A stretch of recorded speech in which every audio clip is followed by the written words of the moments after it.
Salut les Tarpinous, j'espère que vous allez bien. Nous, ça va. Nous, on est en forme. Oui. Belle victoire de l'Olympique de Marseille à l'extérieur contre Lens 2-0. Ça fait plaisir un peu de voir des victoires un peu nettes comme ça. Pas à l'arrache, pas des matchs nuls pourris, pas des machins. But sur penalty. Un vrai. Enfin, oui, alors, Voilà. but sur Un penalty. but sur penalty Voilà. de Payet à la 34e. Même Et si c'est une vraie occasion déjà qui amène ce penalty. c'est vrai. Et effectivement, un vrai but de Cédric Un vrai Bakambu. but. Voilà. But de Cédric Bakambu. Du Pas sur coup de génie pied arrêté. Bakambu. C'est vrai. Du prodige, Du prodige Bakambu. Bakambu. La recrue de l'Olympique de Marseille. Alors, on va essayer de ne pas s'enflammer. C'était à la 77e minute. Il est rentré en cours de match, Bakambu, et il fait un petit 1-2, là, magnifique, avec une petite talonnade pour Guendouzi. Un appel derrière. Guendouzi qui temporise, qui lui met le ballon dans la profondeur. Et ensuite, une belle frappe du gauche de Bakambu. Un vrai but d'attaquant. Il était en 1 contre 1 avec le goal lensois. Ça fait 2-0. Victoire 2-0 de l'Olympique de Marseille à Lens. Monseigneur, qu'est-ce que tu as pensé de ce match Bah, je suis content parce qu'on en a un peu marre quand même de voir des matchs où il se passe pas grand-chose, des vieux matchs nuls. Bon, bref.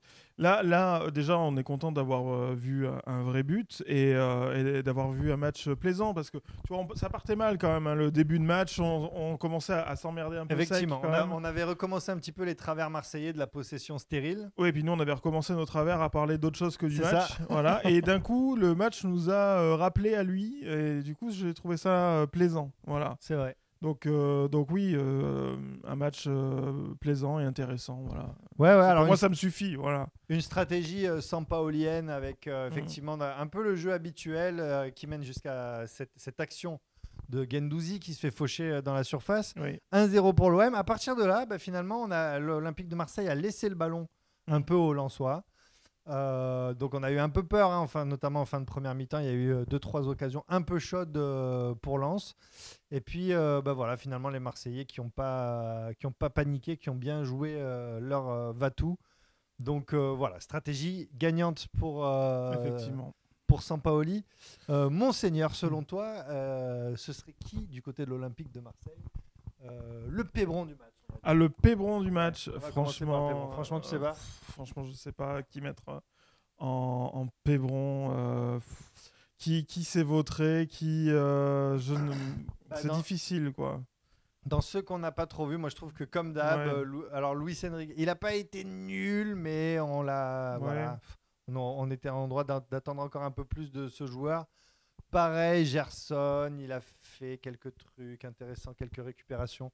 Mais quand même, moi c'est vrai qu'on a surtout vu Payet, Under et Guendouzi en attaque, quoi. Et c'est ça qui. Under voilà, c'est ça qui qu'on encore retire, fait des appels intéressants. Même et tout. S'il a aussi fait des conneries. Mais il a vendangé une ou deux fois. C'est ça. Mais moi je trouve Gerson, il est toujours lent, il ne sait pas trop ce qu'il fait, où il est. Voilà, j'ai un petit peu du mal avec ce joueur. Ta star du match, Monseigneur. Ma star, moi j'ai envie de dire le prodige Bakambu. Le prodige Bakambu, tu vas dire. On a enfin, voilà. Voilà, ça y est, on a trouvé. C'est bon, c'est lui. Effectivement, voilà, c'est sûr. C'est le grand attaquant. Le grand attaquant. Il est là, les amis. Il est là. Dites aux Saoudiens, c'est plus la peine de racheter. Voilà, annulez tout, puisque visiblement, voilà. On a notre attaquant. Continuons comme ça. Ne changeons pas le propriétaire de l'OM. Et voilà. Effectivement. Humour, je précise. Humour. Voilà, disclaimer, humour. Parce qu'on va se faire tirer dessus sinon. C'est ça. Mais effectivement, Bakambu, il fait une bonne rentrée. Moi, j'ai envie de dire Guendouzi, toujours aussi bon. Et puis la défense, la défense ce soir de l'OM, elle a été impériale. Saliba, excellent. Luan Pérez, très très bon. Et Tchaleta Tsar. Ouais, et puis le gardien, Lopez, au final, Lopez, il a quand même arrêté pas mal de trucs. Il a été là quand il a fallu. Encore un clean sheet d'ailleurs pour Paul Lopez.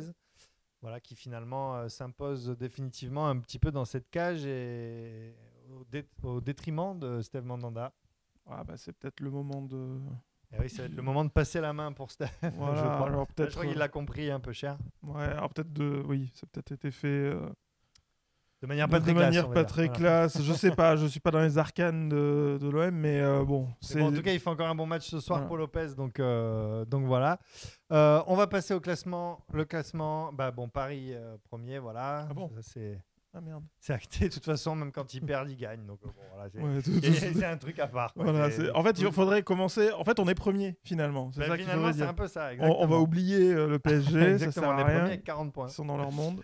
Donc, effectivement, l'Olympique de Marseille, deuxième avec 40 points. Alors, à préciser que Nice n'a pas encore joué. Voilà, Nice joue demain à domicile et reçoit Metz. Qu'on peut se faire doubler, du coup, oui, c'est possible. Du coup, ils peuvent nous repasser devant. Mais on a un match en retard contre Lyon. Le fameux match en retard. Le fameux match en retard. Qui peut tout changer. Qui peut tout changer à tout moment. Voilà, on verra bien, ce sera contre Lyon. On ne sait pas encore. Pour le moment, c'est soit le 1er, soit le 10 février. Mais Olas a écrit une lettre pour se plaindre de l'Olympique de Marseille en disant qu'on n'était pas très très gentil. Mais bon, c'est normal, il est dans son rôle, quoi. Effectivement. Donc voilà, il est pas content, il est colère parce qu'il n'est pas content de la date. Sacré Jean-Mimi.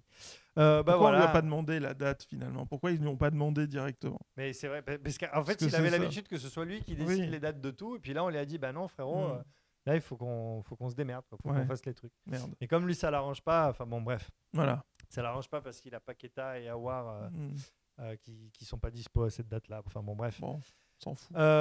Pour continuer sur le classement, Rennes est 5e, Strasbourg 4e. Tiens, est-ce qu'on s'attendait à aller voir là, Strasbourg?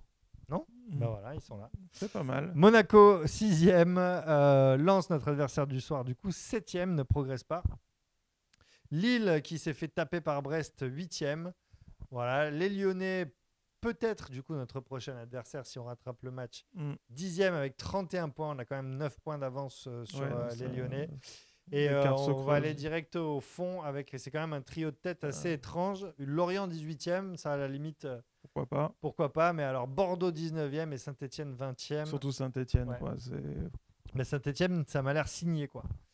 Bon, Bordeaux, on va voir ce qu'ils font ce week-end, mais la semaine dernière, ils se sont pris un 6-0, donc ils n'ont pas l'air de vouloir sortir la tête de l'eau non plus. Voilà, étrange cette saison, mais c'est comme ça. Les pauvres supporters, là, je me dis... Ah bah là, ils sont je sais pas, j'aimerais... Ils font quoi, les supporters, là? Ils en sont où, là? Ils veulent pas parce que Marseille il se passerait à Bordeaux, ça ou à Saint-Etienne à Saint-Etienne. Non mais je veux dire, tu vois, à Marseille il se passerait ça, on est d'accord que le stade aurait brûlé, tout aurait brûlé, tu vois. Oui, c'est possible. Je veux dire, je pense que mais on a eu des même saisons... la mairie centrale aussi. On a eu des saisons notamment dans les années 2000 où on a flirté avec la relégation, où on a failli partir en Ligue 2 et tout, et c'était chaud, hein. C'était chaud, hein. Il y avait. Là, déjà la dernière fois avec notre ami Jacques-Henri. Ah oui. Et pourtant on n'était pas là, tu vois. Pourtant on n'était pas là. Bon. Monseigneur, avant de se quitter, il faut que tu donnes une note à ce match en aioli. On rappelle à tout le monde, c'est sur 5 aioli. 5 aioli, c'est le meilleur match de l'histoire du football. C'est ça. 0 aioli. C'est vraiment le pire match, c'était même plus du foot, quoi. Oui, c'était du roller. C'était du fist. C'était... Eh bien, je serai généreux, je vais mettre 3 sur 5. Tu vas mettre 3 3,5. Ouais, c'est-à-dire 3 et un peu de morue, tu vois. 2-3... allez, je rajoute même un œuf, du chou, voilà. Du chou-fleur, évidemment. Voilà, on met pas de choucroute dans l'aioli. Voilà. Non, oui, parce que c'était cool quand même. Enfin, ça a mal démarré, mais ça a bien fini. Donc, ouais, effectivement, 3,5, je pense que c'est la bonne note. Voilà. On aurait mis un 3e but, j'aurais mis 4. Tu vois, 3-0, j'aurais on en aurait mis 5, j'aurais mis 4,5. Tu vois, voilà. C'est ça. Voilà, merci beaucoup les amis. En tout cas, c'était un plaisir d'avoir fait ce live d'abord et puis ensuite ce résumé avec vous. On se retrouve dans 15 jours. Ce sera le 4 pour le live contre Angers à 20h50. Ça fait pas rêver comme ça. Mais vous savez qu'on va passer une bonne soirée. On va rigoler, on parlera gastronomie. On va déconner, on parlera gastronomie. On fera la Tour de France des régions. On parlera un peu cul et néo-nazi aussi parce que ça nous arrive. N'importe quoi. On est comme ça. C'est sujet de conversation favori, mais à n'importe quel moment dans le live. Et puis peut-être qu'on se voit avant, je sais pas, s'ils décident de foutre le match contre Lyon le 1er février. Oui. Si c'est pas le cas, on se voit du coup le 4 février. Bisous beaucoup, j'allais dire. Oui, dis ce que tu veux. Bisous les amis, et puis à très vite pour un prochain live. Ciao. Ciao.